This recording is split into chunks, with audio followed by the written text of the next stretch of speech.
All right, so let's get started. Well, good morning and thank you for taking time to join us on the webinar.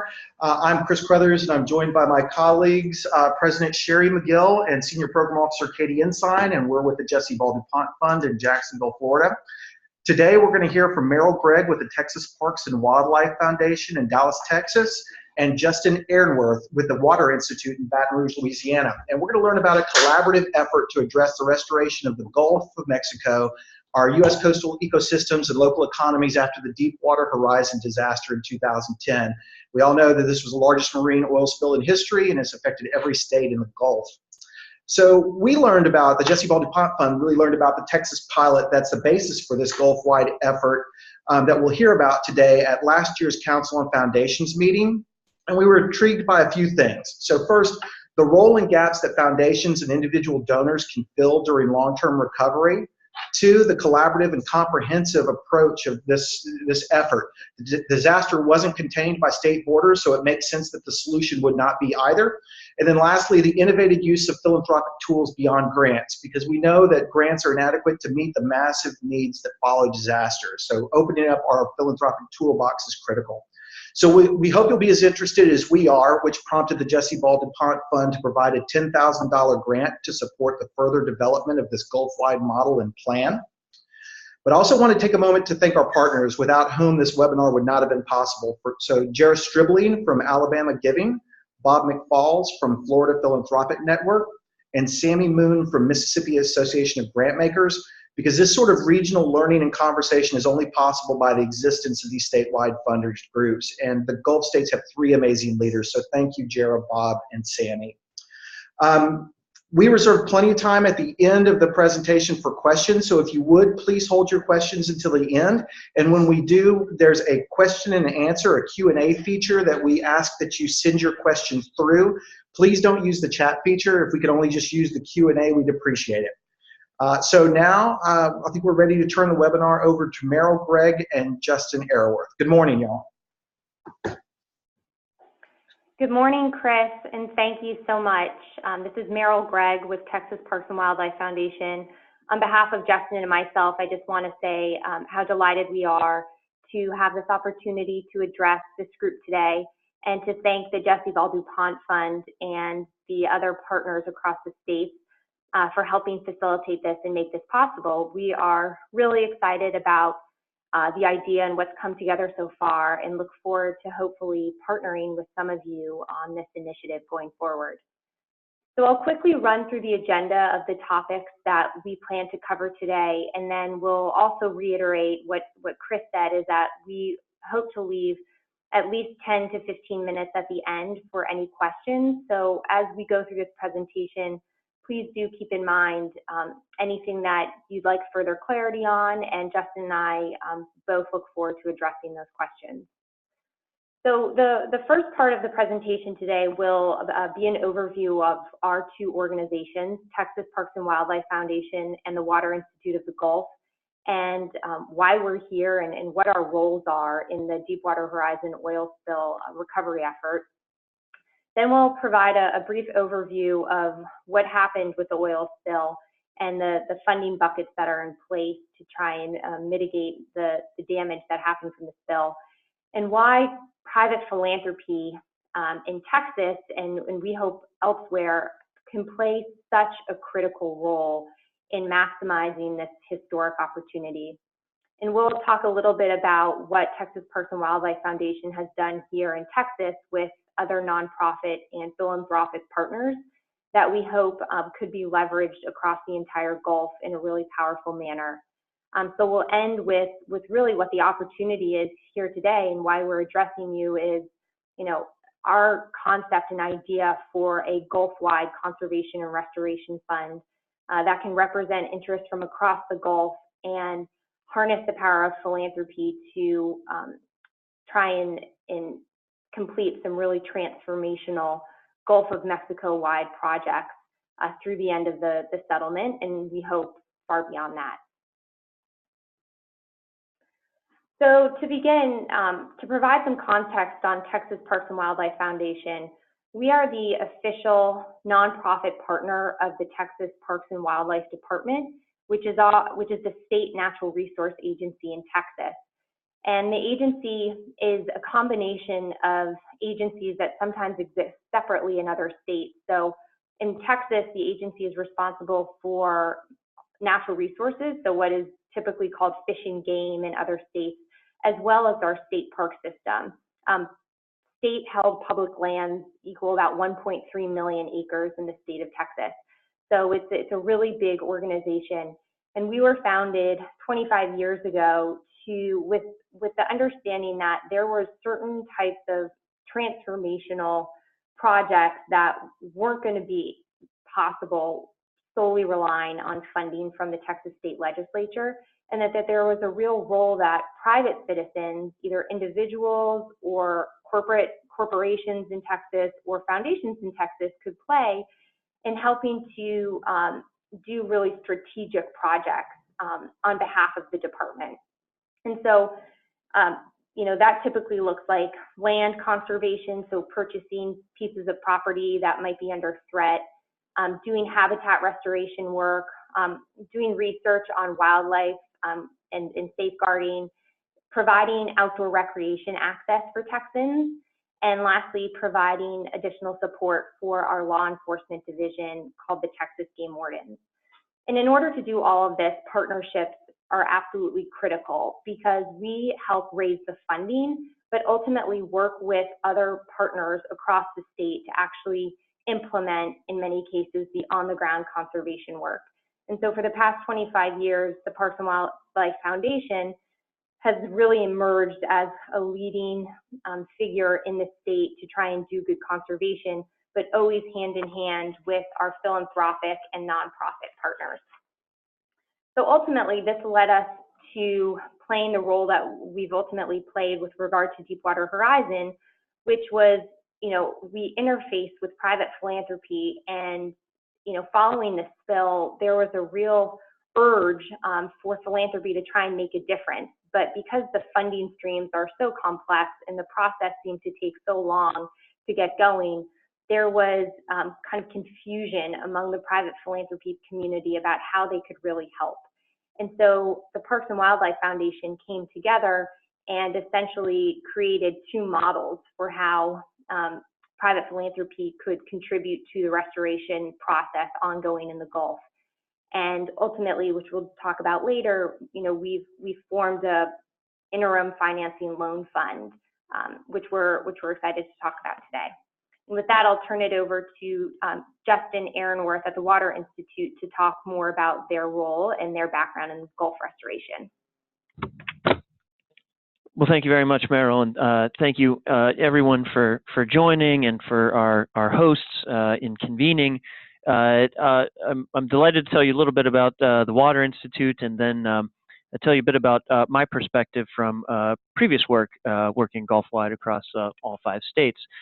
So the Water Institute is we're a nonprofit, independent applied research group. We were created in the aftermath of Hurricane Katrina. There was a feeling among folks in Louisiana that after that storm, they needed to look to the Netherlands for advice and counsel on how to best manage water, and started taking trips over to the Netherlands and studied their projects, and among other things came across the applied research group Deltares, which is a large group, about 850 people working in 40-some countries around the world, and really the gold standard on applied research in coastal communities. And so the Water Institute was formed in Louisiana about 6 years ago in the model of the Dutch Applied Research Group. And we have been working primarily in Louisiana, but also in Texas and in several other locations around the Gulf, as well as some areas in the similar geographies in other parts of the world, including the Mekong Delta, coastal Chile, and the South Pacific. And anyway, we bring an interdisciplinary and integrated approach to our work.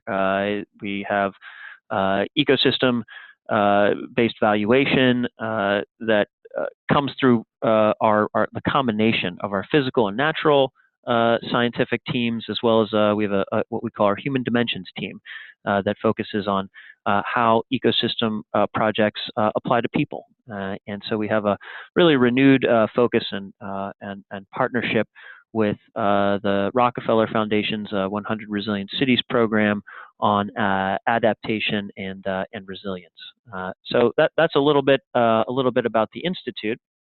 And here you just see how we are organized from a topic perspective. So we're quite well known for our numerical modeling capabilities. That set of capabilities is really underlined, as of the rest of these boxes on the screen in front of you, how the Water Institute helped to support the state of Louisiana's 50-year, $50 billion coastal master plan. So we did called upon the resources of these disciplines. We're a group of about 40 some technical folks, so large enough to cover the topics and small enough to still keep it quite collaborative. But in any case, you see numerical modeling, field work through physical processes and sediment dynamics. We have a coastal ecology team, the Human Dimension social science group that I referenced, and ultimately what we're interested in, and I think how this really makes the work that we're talking about today so important, is how that ecosystem-based science influences the best policy outcomes. We never advocate for one outcome or another, but really our mission is to help improve decision making. So as we go to the next slide, what I'll do is tell you a little bit about, remind us all about the oil spill, and reference a little bit of previous work that I think makes what we are talking about today so critically important. So, of course, we all remember that day, April 20th, 2010, when 11 men lost their lives and the oil gushed for those 87 days. It was the worst environmental disaster in our nation's history, and has finally resulted in the funds are just starting to flow now in the largest environmental settlement in our nation's history. So there is, of course, the silver lining to this terrible tragedy is that we are all collectively involved in what is no question the largest ecosystem restoration project ever attempted. The challenge of this, the way that the settlement was set out, and where this fund that we are discussing can be so impactful, is that there are the various funding streams. When you have a $20 billion fund, as complicated as it is, it reduces to three different funding streams, and all of them have a payment schedule. And none of these funding streams necessarily were set up with the notion that the BP funds were going to come over a 15-year period. The original theory was that BP was going to settle, that they weren't going to go to court and litigate. And of course they did, and it took 5 years, and ultimately the settlement outcome is to be paid over, as I've mentioned, this 15-year period. So there's a remarkable opportunity with this fund, because if we don't set this up, then unfortunately the inertia is going to pull states and federal agencies to what we fear are, and what I've lovingly referred to as random acts of restoration. They can be good projects, but they'll be smaller scale. And the reason for that is that, in particular, when you have a federal, when money flows through the federal government, as many of these dollars do, you cannot spend dollars that are not yet in the bank. And the reason for that, of course, is that Congress controls the power of the purse through the appropriations process, and federal spending is not to ever, in only limited circumstances, you normally don't rely on future funds. So that doesn't really work very well for a payment schedule like this, because in this case, we've got tremendous certainty that the future BP payments are coming. They've been certified by a court. BP has agreed. There are all sorts of stipulations, if BP is to be acquired or anything else, the federal government is going to get its money. So there's great certainty, but that doesn't change the law. And so there's still this challenge that each state, for example, will only have access to the funding that it has in one particular year. And so the inertia then drives you to these smaller scale projects. And in my opinion, the worst thing in the world would be if it turned out that in 20 years we look back on all this work, and we see a lot of little projects that haven't made a major impact. And now let me just say a word about my previous job. For a year, I've been at the Institute for just under a year and a half. Prior to that, I served as the first executive director of the Gulf Coast Ecosystem Restoration Council, or the Restore Council. And my job was to set up a brand new federal agency, that is the Restore Council, and to work with the 5 states and 6 federal agencies that are involved in this work. And it was just a remarkable undertaking, and I learned a great deal from the experience. And I can tell you that the people involved with the states and the people involved with the federal agencies, they're good people who all want to make good decisions. But if they do not have access to the future funds within the payment schedule, then they will be pulled for political reasons and for just the sake of trying to get projects on the ground. There will be a pull towards moving in particular years rather than pooling projects. And so the bottom line of all of this is that private philanthropy can help bridge the gap through PRIs, through programmatic related investments. And I think it's such an important and innovative tool. What Texas Parks and Wildlife has done under Meryl's leadership and the rest of the organization's leadership is just is so critically important for maximizing what we can do over the next 15 years. The interest costs, around about 4% on financing, are just not readily available for the nonprofits that are going to carry this work out, for the states. Again, this was never anticipated that it was going to be over a 15-year period. So the various laws do not permit the BP funds themselves to be used for interest costs.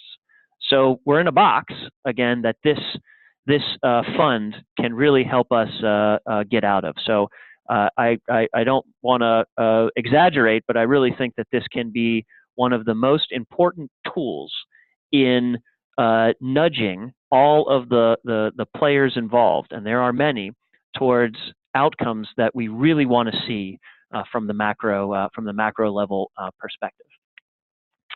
And if we go to the next slide, I think that I will, Meryl, pass it back to you. Thank you, Justin. So yeah, so I will, in 1 second, provide additional background on program-related investments. But I want to come back to this slide briefly and just talk about that 4% interest within the context of a specific project that we did here in Texas with the oil spill funds. So in 2014, one of the funding streams made a commitment for, at that time, had been the largest project in Texas to date for land acquisition, which was to purchase a really pristine piece of property that had been coveted, by the nonprofit community for decades on the Texas Mid-Coast, called Powderhorn Ranch. And it was in total a $50 million project. About $35 million of that was related to acquisition costs, and then the other $15 million was related to interest costs, which I'll get to, and then habitat restoration work and a permanent endowment that would cover ongoing costs of the property. And Powderhorn will become the newest state park in Texas shortly. And so Texas Parks and Wildlife Foundation, stepped up as the nonprofit partner with the Nature Conservancy and the Conservation Fund. Again, going back to how partnerships are critical in helping us do big transformational projects. We had 2 wonderful nonprofit partners that we worked with, but we did not have the money up front in year 1 to pay for the $34 million acquisition cost. And so we had to borrow $20 million at 4% interest in order to pay the landowner for the property, because the landowner was willing to sell it and actually gave us a good deal on the property, but they wanted their money at once. They weren't willing to be paid over a 3-year period. And so ultimately, over time, as our interest costs accrued, we had about $1.2 million that we had to raise from private philanthropy simply to cover the interest payment costs, because those were not eligible for any of the oil spill funds. And we thought to ourselves, this is crazy. We would rather be raising money from our philanthropic partners for actual on-the-ground conservation work, not to pay interest costs that are unavoidable in this scenario. And so that really spurred us into thinking about, okay, how can we do this better? How can we do it more efficiently? And how can we do it more cost effectively? And so we've looked at program-related investments as a super important innovative tool for us. In that specific scenario, we could have saved, over $1 million. But then look, we were the first project, and we knew that there was going to be 15 years worth of projects ahead of us in the nonprofit community collectively, and that there had to be a better way for all of us to do these land transactions where there was time sensitivities and upfront funding costs. And so ultimately, we have created a revolving loan fund with PRIs. But quickly to recap what a program-related investment is, some of you all may be very familiar with the tool. It might be something less familiar to others. I think the thing I always stress with foundations who are just starting to evaluate the tool and think about incorporating it into their toolbox, so to speak, is that it's much simpler than you might think. Essentially, it is an investment that a foundation can make whose primary outcome is charitable rather than financial objectives. The majority of these end up being loans, like we're talking about in this scenario, or loan guarantees, but they can also come in other forms. But the number one thing is that they play such a pivotal role in helping to encourage innovation among nonprofits or create new, more efficient outcomes. And there are many advantages to them, both to the borrower, which is the nonprofit, as well as to the foundation who serves as the lender. For the borrower, number one, it's access to money or capital where there might not otherwise be access. And usually that comes along with concessionary borrowing rates. So instead of going to your local bank and trying to get a loan who doesn't know you, they don't have a mission intent, you're going to be getting a market rate interest rate. Whereas if you try to borrow from a foundation that understands what you do, they're philanthropically oriented, you can usually get a more competitive interest rate and sometimes 0%, and you have someone who's mission aligned and patient and willing to be a partner with you throughout the duration of the loan instead of having to worry about potentially paying back the loan at a specific time period in the future that you're worried you might not meet. And then for foundations, this is a really innovative way to help unlock more philanthropic dollars. So many foundations grant the 5% every year, and there are many deserving projects that go unfunded or projects that you can't fund in the size that you might otherwise want to. And so a PRI allows you another way to support a charity that you work with in a way that doesn't necessarily take away from the 5% grant budget that you might work with every year. So essentially what we did in Texas is we approached funders across the state, some that we had worked with in the past and had funded conservation, some of which were new to us, but we thought that they would be interested in this creative conservation financing. And we essentially borrowed PRIs for 2 to 5 years, between 2 to 5 years, based on what the foundation was comfortable with. And we aggregated them into a revolving loan fund or into a loan fund that we could then use to make loans to nonprofits that were doing some of these projects. And this wasn't something we came up with all by ourselves. We researched very carefully that there were other successful loan funds that had done similar work across the United States that we could use as a model. The Resources Legacy Fund, just to name one, did really innovative work in the greater Yellowstone region of Montana and Wyoming by borrowing some significant money from foundations for a 10-year period and then buying at-risk pieces of property around Yellowstone National Park that were important for different migratory species.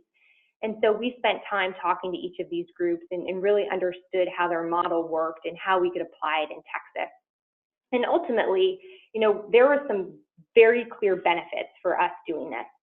Number one, it provided the entities responsible for selecting projects certainty that a project would happen because the financing was in place to purchase the property, even if the grant funds weren't available immediately.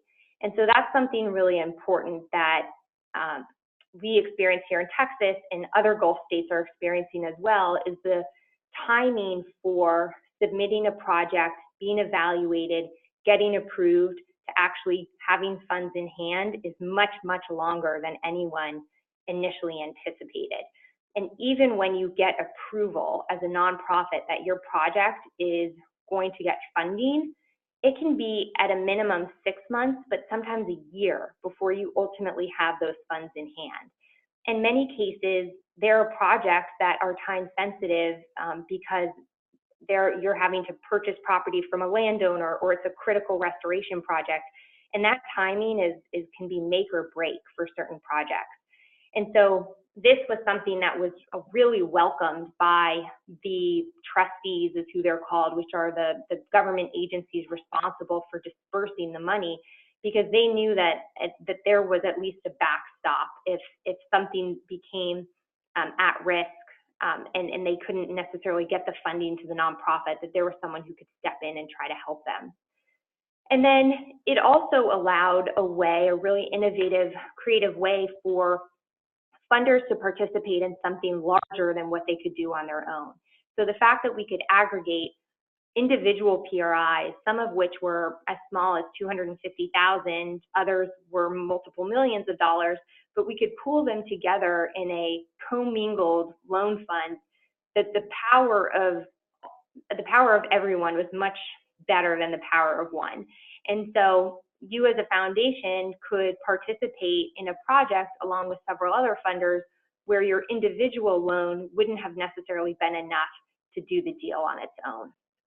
So we've been really excited about the reception that we've had here in Texas. This fund has only been up and running for a year. So I'll say we're still in the beginning stages of how this has worked in Texas, but we're excited about the progress that we've made already.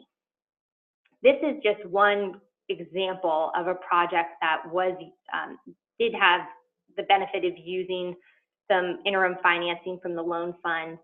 This was a project that is ongoing by the Trust for Public Land, and they are trying to preserve a barrier island only 70 miles from Houston. So there's a lot of development pressure around Houston, and Galveston Island, which is the closest island to this project, is pretty much entirely developed at this point with residential homes and condominiums.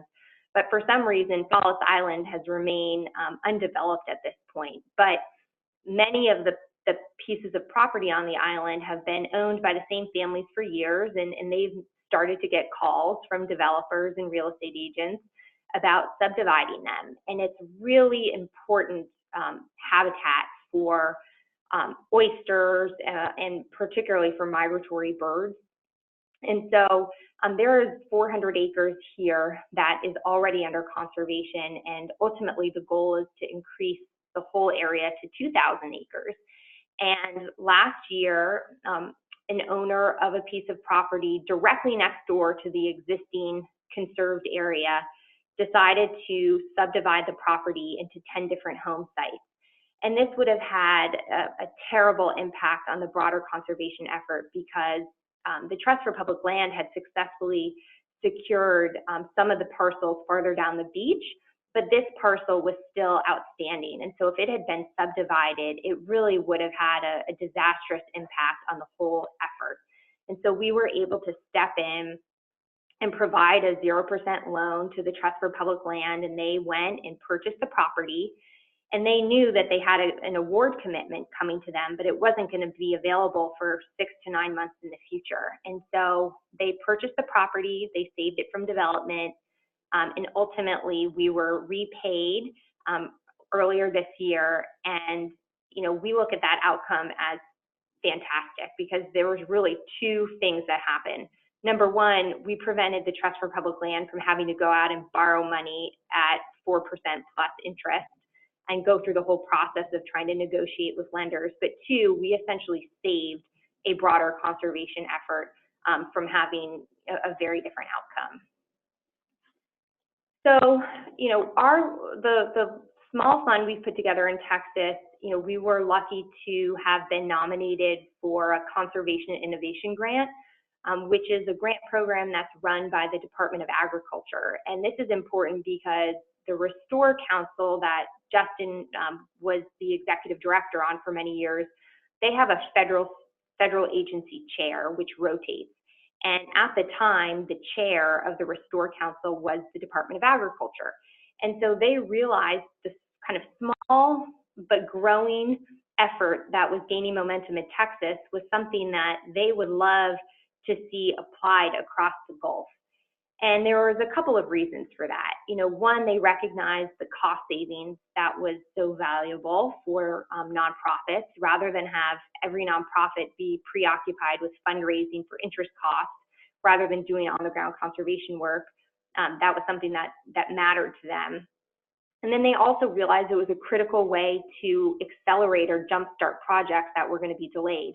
Land acquisition is a really important one, but there are many other restoration projects, which we'll talk about towards the end of the presentation, that are also time sensitive and could really benefit with getting started earlier or being able to do the project in its entirety versus having to stage projects over multiple years because you're waiting for the funding to come in. And I think, the third point here, which is very important for the participants on this call for philanthropy that might consider doing a PRI for this type of program, is there's a very high confidence of reimbursement. The repayment for your PRI or for the loan that the loan fund is making is not fundraising by the nonprofit. There is an approved grant award from a part of a $20 billion settlement that is basically just being hung up by administrative and bureaucratic processes. But the money is there. And so I think that's really important, that the risk here is really just how long it takes to get the money, not whether you'll get the money back. And then, the last thing is just the ability to impact more than one project. For funders here in Texas that have been interested in our loan fund, what really attracted it to them was that they could make a commitment for some amount that made sense based on their foundation and their grant making for multiple years, and they could possibly have a positive impact on 1 to 2, maybe 3 projects if it's over a 5-year period. And that for them was a very compelling multiple when looking at the impact of their dollars over time. So now we're going to transition into, how did we get here? How did we start to have a dialogue with the DuPont Fund in Florida and with the other grant-making associations who are co-hosting us so nicely today? Essentially, as we started to do as this came together in Texas and we started to successfully do a deal or two, we got this award from the USDA, and the trustee agencies and other nonprofit agencies working Gulf-wide that were knee deep in trying to maximize outcomes from the oil spill realized that this is something that could be extremely compelling Gulf-wide. And when we first talked to the DuPont Fund, there was the president, Sherry McGill, said, this is something that I'd love to see in Florida. And so we, had dialogue back and forth about how DuPont and some of the other foundations in Florida could try and replicate what we were doing here in Texas on an individual state basis. But we realized that in order, to have a really Gulf-wide impact, to have the impact that we want, we really need to be looking Gulf-wide. The Gulf of Mexico does not look at its issues or the restoration by arbitrary state lines. There are opportunities and challenges that exist across the Gulf. And so to have a fund that can address and meet those goals, we felt like this needed to be a collaborative across the entire Gulf and not try to have every state replicate this on an individual basis. And so, you know, ultimately, we'd love to think about creating a Gulf-wide version of what we've done in Texas that is collaborative and enables all the Gulf states to benefit without duplicating internal resources of what it takes to come up with a fund, manage the fund, allocate the resources. But really, we think it will have a better long-term impact. It will go after larger, more systemic Gulf-wide problems, but it will also potentially have the ability to attract philanthropy from outside of the Gulf states, in addition to the Gulf states. You know, we've been limited in Texas, to be honest, with a finite amount of funders that care about the environment. And to really scale this up to have the impact that we think it needs to have and it should have, we need to think about attracting funders from outside of just the Gulf region. And so having a really kind of collaborative partnership where every Gulf state can benefit and we're really looking at the Gulf holistically, we think is the right way to go about it. And you know, this is my last slide, and I'll turn it over to Justin. You know, when we thought about this, okay, we're Texas Parks and Wildlife Foundation. We're a state-centric organization. We think that we have a very compelling role to play in developing this fund and helping to think about what worked well in Texas and what could be improved Gulf-wide, and some of the issues and the challenges that we face setting this up.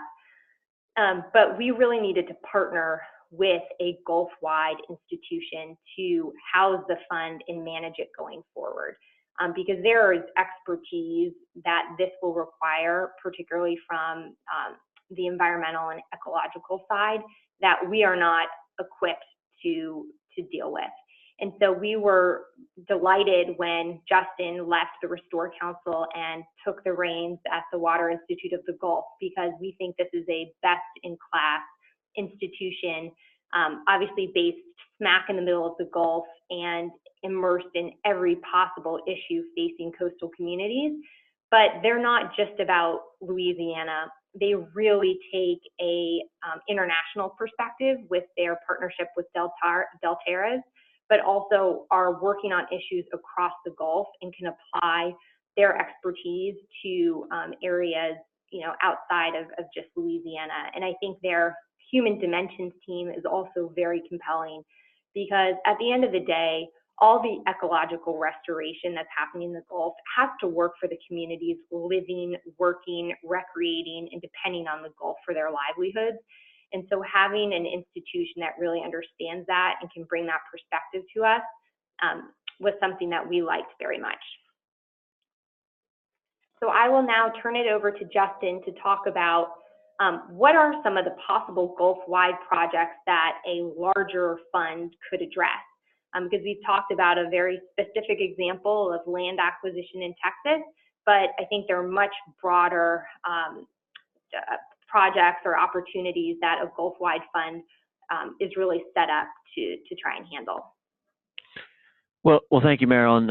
I absolutely agree, and I think that there are a large range, actually, of projects that having a fund like this would incentivize and permit states, federal agencies, nonprofits who are working across the Gulf to do that they simply won't otherwise be able to. So, at the sake of being repetitive, I'll just say once again that I don't think that there's a risk that they will do just terrible projects with the funds that are permitted, but by not being able to count on resources that are guaranteed to arrive, they will unfortunately be limited necessarily to doing just smaller scale projects. And one rationale to support the argument that these are still good folks is that there are pressures. The pressures are to get money out the door and to get projects on the ground. And those are pressures from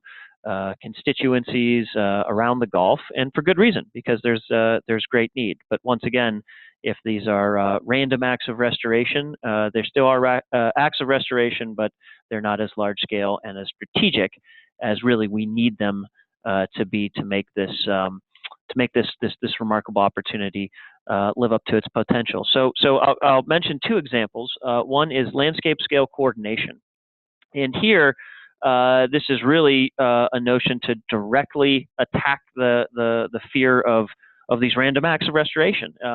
That if you try to conserve a small parcel here and a small parcel there, well, of course that's good, but you're missing out on the opportunity to really address ecosystem stressors. And one of the reasons that I'm so delighted to be partnering with Texas Parks and Wildlife is, and this reiterates a few things that Meryl said, but they've done it. They're doing it in Texas, and it's a concept that needs to continue to be applied. And Powderhorn Ranch is an excellent example of this. But we're seeing the same sort of thing happen in the same sort of pressures arriving in other states. So this landscape coordination would give an opportunity to really look at a much larger scale, and where the Water Institute, I think, can be helpful is in addition to our Gulf-wide perspective, as a scientific applied research group, we're also able to put metrics around all of this. And we are, of course, big believers in the notion that if it's not measured, then it's either not getting done, or we're not clear on the impact, and we're not able to adaptively manage. So by conserving priority unprotected areas and improving the management of landscapes that we have been able to conserve, we're able to monitor and ultimately quantify the ecosystem service benefits. And that's information that, of course, can be used for a variety of purposes, including reporting back to those who might invest in a fund like this. So I really just can't overstate the importance of being able to think at a larger scale when it comes to land conservation. And going to the next example, this one, when you look across the landscape of the Gulf of Mexico, one thing you find is that it is such a remarkably diverse landscape. What is needed on a white sandy beach in Florida is different than a wetland in Louisiana, is different than in Mobile Bay and in the Mississippi Sound and in Matagorda and Bahia Grande in Texas. That's one of the great beauties of the Gulf of Mexico, is just how rich and diverse it is. Oyster reef restoration and the importance of living shorelines is a commonality, is something that can be and should be done when you look across state lines. What I did in my previous job and continue to do here is you try to look at the map of the Gulf of Mexico and erase in your mind the state lines, the county lines, and the parish lines. Excuse me, and instead think about what would be most advantageous for the Gulf ecosystem, which includes the people and economies who rely on it. And living shorelines and oyster restoration is one of those commonalities. So when you're able to do a large-scale project involving oyster restoration, living shoreline, you're able to hit a number of outcomes, again, that can and would be measured and quantified. So, of course, you're going to be improving water quality by putting oyster out there. There's obviously an economic benefit that you see through the oyster industry, but you're also putting out on the landscape nature-based defenses, nature-based solutions, or some call it green infrastructure. It has many names, but we can also, if you put these projects out there, we're able to measure how those projects achieve a number of other outcomes. Protection of critical infrastructure. So if you put living shoreline oyster reef projects in front of economically important areas, you're going to get wave attenuation benefits and erosion prevention benefits, which we can quantify. You're obviously going to get the ecosystem services, which we can quantify. You're also going to get community resilience benefits that we can quantify. And this goes back again to the social science group that we have, that is able to actually look at a project like this and say that communities in the who would be behind a living shoreline what sort of additional resiliency benefits might they enjoy? So that's the kind of project that, again, without a fund like this, you may see some small living shoreline projects, but we could have the opportunity to really do oyster restoration on a large scale that would achieve all these different outcomes, which we can then measure, adaptively manage, and be able to quantify and know, are we really moving the needle for the Gulf of Mexico? And I think that's what really what this is about. So there are probably 25 other examples of compelling large-scale projects that would be available if this no-interest bridge capital is made available to the restoration practitioners. And I can't tell you how excited those of us who have been living and breathing all things Deepwater Horizon, how exciting this would be, because you live with this fear that are we going to miss the opportunity? So I just find this topic and this possibility so compelling, and so exciting. So I think with that, Meryl, I'll tip it back to you and help out as we begin to wrap up. Perfect. Thank you, Justin. So, as we've gotten to this point, we've definitely thought to ourselves, okay, there's real opportunity, as hopefully you've heard now from Justin about what could possibly be accomplished. But we do recognize that there are some challenges and individual stressors, faced by each state that would need to be evaluated and addressed if we were to put something like this together.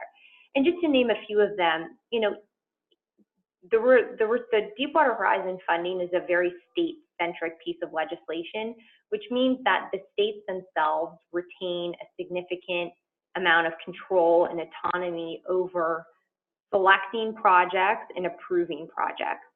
And so not every state has the same, opportunities, or each individual state, number one, are progressing at different pieces. They have different players or stakeholders that are involved in trying to determine exactly what the outcomes are. And so that's something that would really need to be evaluated and understood carefully to see how a Gulf-wide fund could effectively meet the needs of every different state. We've talked a lot about how the fund in Texas has been used so far for land acquisition, but the same type of concept can be applied towards restoration projects like oyster reefs. But how exactly that happens, where you're thinking about, collateral with land, there's actually a piece of property that backs your loan, whereas restoration projects, you don't necessarily have that same credibility. And so that's something that would need to be addressed. And this is a political process. I think at the end of the day, each state is dealing with different issues within their state on how the funding is used. There's flexibility to use some of the funding for economic and tourism related projects, and how those decisions are being made are something that I think the fund and the management of the fund needs to be very aware of and able to navigate through. So we have now arrived at a point where we are raising funding to develop a very rigorous business plan of a Gulf-wide fund. And it would address the challenges that I just discussed, but really also advocate for the value of the Gulf of Mexico and America's Sea to philanthropy across the nation. We that live in the Gulf understand its value, but I think it is a misunderstood body of water, and many Americans don't know really how valuable the Gulf of Mexico is to so many things that we enjoy in this country. And so really raising its profile, I think, is one aspect of this business plan. And the second part of it is actually the practicality of how it would work. What does such a fund look like? What's the process? What are the science-based project selection and evaluation criteria that are used to make sure that the best projects can get done effectively and efficiently? And lastly, how can we try and secure some charter commitments to get this fund off the ground? So, when we do this business plan and we spend 6 months figuring out all these difficult, challenging questions in trying to create a really communicating a compelling case for the Gulf of Mexico, that we have hopefully a commitment coming out of the gate so we can effectively prove the concept. And so we're delighted to be partnering with DuPont Foundation on this. Texas Parks and Wildlife Foundation is also committing funds, and we have $100,000 from Shell Oil Corporation as well, who love this idea, and this is exactly the way in which they are trying to approach the Gulf of Mexico restoration, which is really from a Gulf-wide holistic perspective. But we're still looking to raise the final $120,000 that would enable us to get started. And there's one additional, we recently learned, which we're very excited about, is that we have one additional funder who's interested in making a sizable contribution to the planning grant and could potentially help close a lot of it out. But their challenge is that we get at least one, but if not multiple commitments towards the planning grant from each of the Gulf states, so that this really is a collaboration of the Gulf states and not just one or two states trying to lead the others. We would really love to see this as something that all 5 of the Gulf states want and recognize the value of, and we think could be a game changer for how conservation and restoration is done at a large scale through really effective public-private partnerships. And of course, using a very innovative philanthropic tool through a program-related investment. So we would love to have additional follow-up conversations with anyone on this call who might be interested in learning more about the planning grant and the planning process. We have a more detailed overview that we would be happy to provide anyone. We are hoping to get started here within the next month or two. So would definitely appreciate any support from anyone on this call. And with that, I think we have about 10 minutes left for questions, and Justin and I are happy to answer any of them. We would just ask that you submit your question using the question and answer feature on the Zoom screen, not the chat. But with that, I will turn it over to Justin to see if there are any questions already, and if not, just send them along, and we have a couple of minutes here until we wrap up, where we'd be happy to talk about anything that was not clear in the presentation. Great, and I'm looking here, and I do see a question that asks, to what degree do we have buy-in from state-level agencies, for example, like the Department of Conservation and Natural Resources in Alabama? And what I can report is that this is an issue that has been very well known to the states and to the federal agencies since the settlement was announced, and they would all love to have the opportunity to get out of the box that the settlement puts us in, in terms of waiting for dollars to be available in the trust fund before they could be allocated.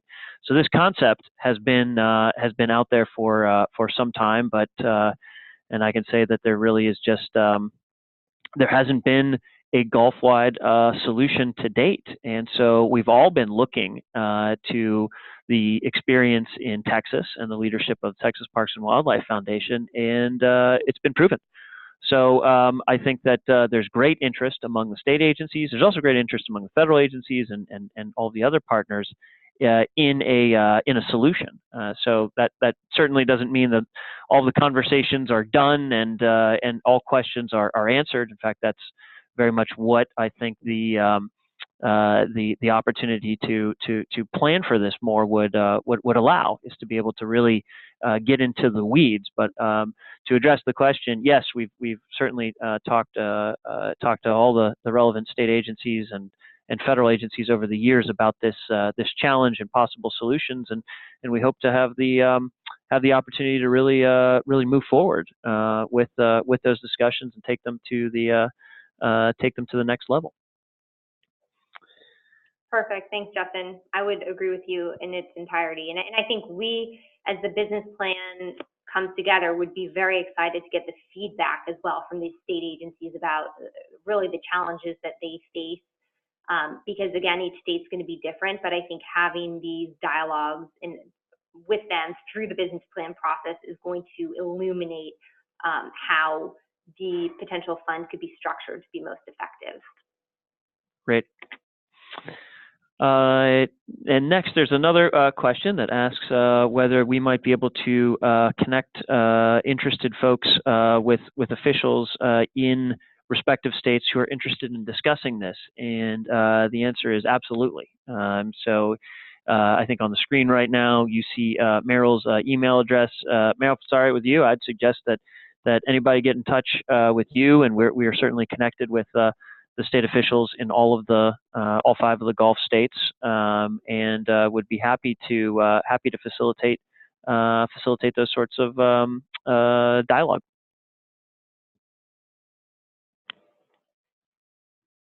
Perfect. Are there any last questions before we wrap up? And I will say that we will be making this presentation available following the webinar, and I think it and the recording will be posted somewhere that's publicly available for folks to pull it down, or if you want to share it with colleagues. But we're very, very appreciative of everyone's time today who dialed in and are interested in ways in which private philanthropy can really play a pivotal role at this time in history, which I think is people say a once in a generation opportunity to try and do some real restoration work in the Gulf of Mexico, and we're very happy to be a small part of it, and look forward to hopefully continuing the dialogue with others in the future. This is Chris, just jumping in real fast. Justin, I just want to make sure, do you think we were covered on the one question about the Farm and Rangeland Protection Program? There's one additional question. Thanks for jumping in on the Farm and Rangeland Protection Program. I know that program has been used, and the question asks whether programs like that have been used to purchase the development rights to sensitive properties.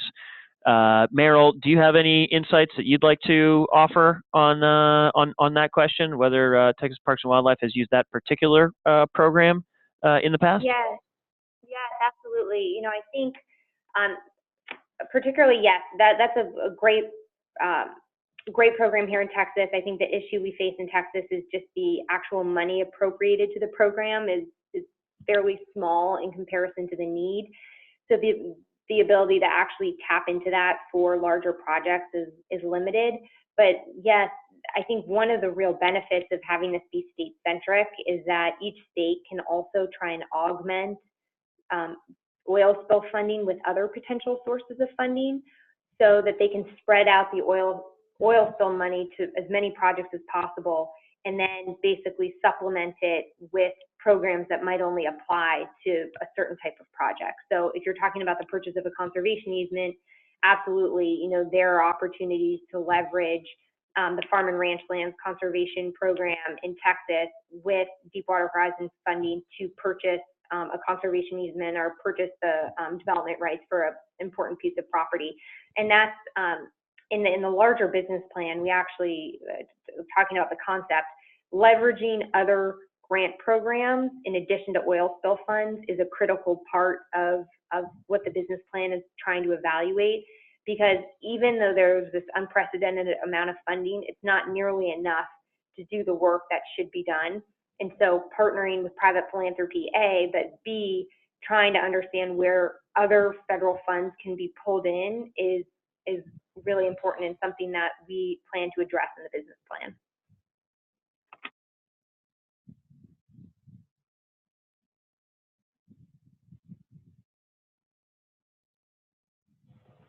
Chris, I think that might wrap it up. Are there any last comments that DuPont would like to make before we conclude? No, I'm just making sure that you covered in your last question when you were talking about federal dollars. It's Paul's last one: is oil spill money considered federal when matching with other funds? Yeah, this is Justin. So there are 3 different buckets of major oil spill funds. one of which is absolutely has the color of federal money, which is the money that goes through the Restore Act, and those are the civil and administrative penalties. And the good news about the Restore Act is that it does permit funds that go through some of the buckets there to be used for actual matching funds for other federal projects. So there is some nice flexibility there. The other two buckets of money, the funds that go through the National Fish and Wildlife Foundation and the funds that go through the Natural Resource Damage Assessment process, do not have the color of federal money in that same way, and so therefore there's additional flexibility there. But it's an excellent question, and again, it's what gives rise to the challenge, because you are dealing with on the federal side, you're dealing with a process that simply can't account for the reality that the money is coming. It's not relying on Congress. That's just not, unfortunately, that nuance is not written into federal law in the way that it applies here. So I'll simply reiterate one last time that it's a remarkable opportunity to use innovative conservation financing and innovative philanthropy, because by essentially providing the cost of money through a PRI, we're able to remedy one of the bureaucratic challenges that we run into and get much better outcomes. So I just want to reiterate my thanks to DuPont and to Texas Parks and Wildlife and to everyone who has been thinking about this set of issues and helping us derive and create good solutions. We couldn't be more excited about the prospects here. Thanks, Justin, and also thank you, Meryl, for your time. This has been outstanding. We really do appreciate all the effort you put into helping us better understand what y'all are kind of trailblazing and leading in Texas, and the work that you're doing, Justin, in the Gulf. We appreciate that. I'd like to wrap just by thanking again Alabama Giving, the Florida Philanthropic Network, and Mississippi Association of Grantmakers. We love it when folks can collaborate. We love it when we're able to collaborate across state lines specifically. So we're really excited about this opportunity to kind of learn together. So again, thank you all for spending your hour with us, and we want to be respectful of your time and let you go. Know that we will post this on YouTube, and we'll distribute the links probably within about a week or so, so be on the lookout for that. And again, thank you, and take care, and good luck. Bye-bye.